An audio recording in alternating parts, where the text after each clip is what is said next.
聽聞最近有位兄弟好出名喎。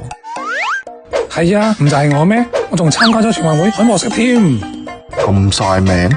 我哋連風吹日曬都唔驚，仲驚你晒命咩？點解你會唔怕晒嘅？你竟然可以聽到我哋講嘢？你仲未回答我個問題喎？你竟然唔理我，我一定要搞清楚。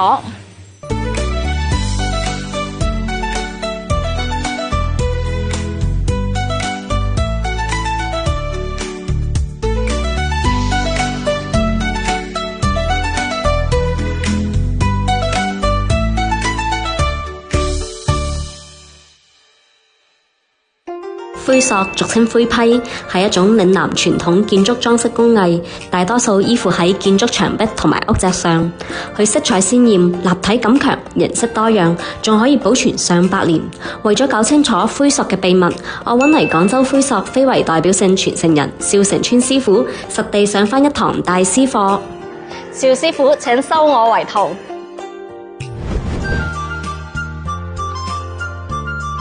喺廣州陳家祠、南海神廟呢啲古建築裏面，保留咗唔少造型奇巧嘅灰塑。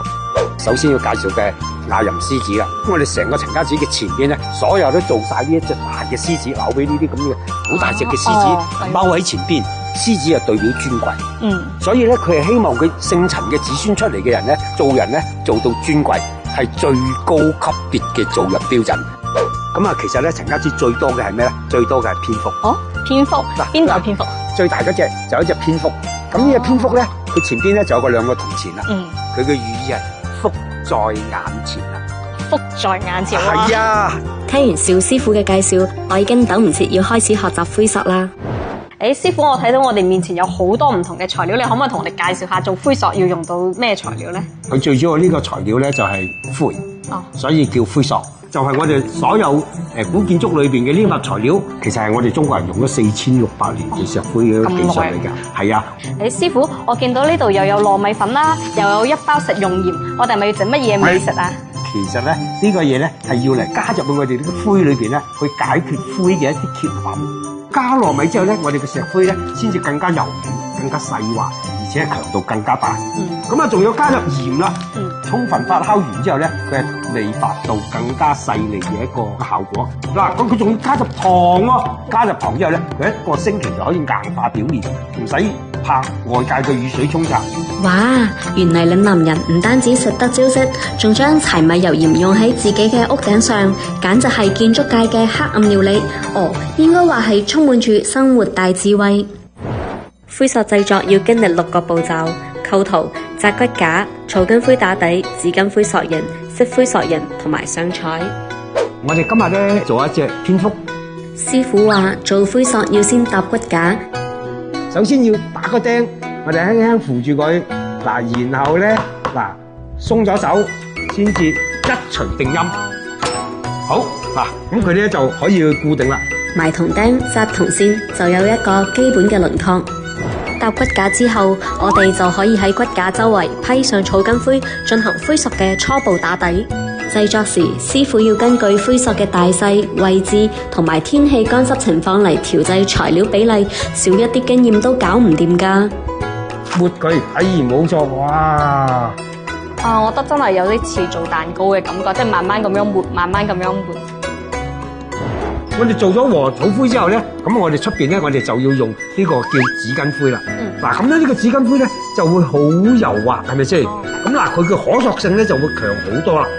原嚟呢啲就係紙巾灰，相比草灰，佢更加平滑細膩，就好似灰塑嘅皮膚一樣。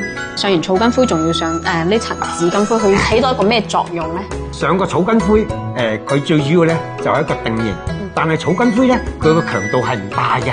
所以咧用個紙巾灰，我哋出邊係硬嘅，咁樣咧佢就會保持到更長嘅時間。上彩過程就好似一場治癒嘅繪畫之旅。師傅話灰塑嘅顏色都好有生命力，紅色代表吉祥喜慶，係嶺南人刻喺骨子裏面嘅熱情。最後一步上彩，算得上係成個製作過程裏面最考驗灰塑技藝嘅環節。師傅，我哋嘅蝙蝠終於做好啦。通過呢次咧，你要記住，原來我哋老祖宗係有咁多智慧嘅。只係一個簡單嘅石灰，佢會創造出無限嘅價值。嗱，呢個就係我哋中國文化嘅一個最巨大嘅價值啦。一定要好好學習。當我以為已經學成出師，師傅話俾我知，百年灰塑離唔開重要嘅一步養護。為咗令我有更深入嘅認識，師傅帶我嚟到陳家祠睇一下灰塑修復一線。原嚟灰塑歷經風吹雨打，難免會出現褪色開裂嘅問題。望住屋頂上邊忙碌嘅工匠，佢哋同灰塑作伴，喺高處用一對手修復出動人嘅風景。我哋成日都討論傳承，但係傳承到底係乜嘢？師傅話就係將柴米油鹽糖嘅煙火氣變成抵禦歲月風雨嘅盔甲，將天馬行空嘅神話故事同埋英雄夢想變成屋檐上邊永不落幕嘅大氣。一捧米糖半灰泥，風雨百年塑傳奇。呢啲灰塑就好似廣州呢座城市嘅皮膚，佢可以調節溫度，抵禦風雨，用最燦爛嘅色彩講述住嶺南人嘅智慧、審美同埋對生活嘅熱愛。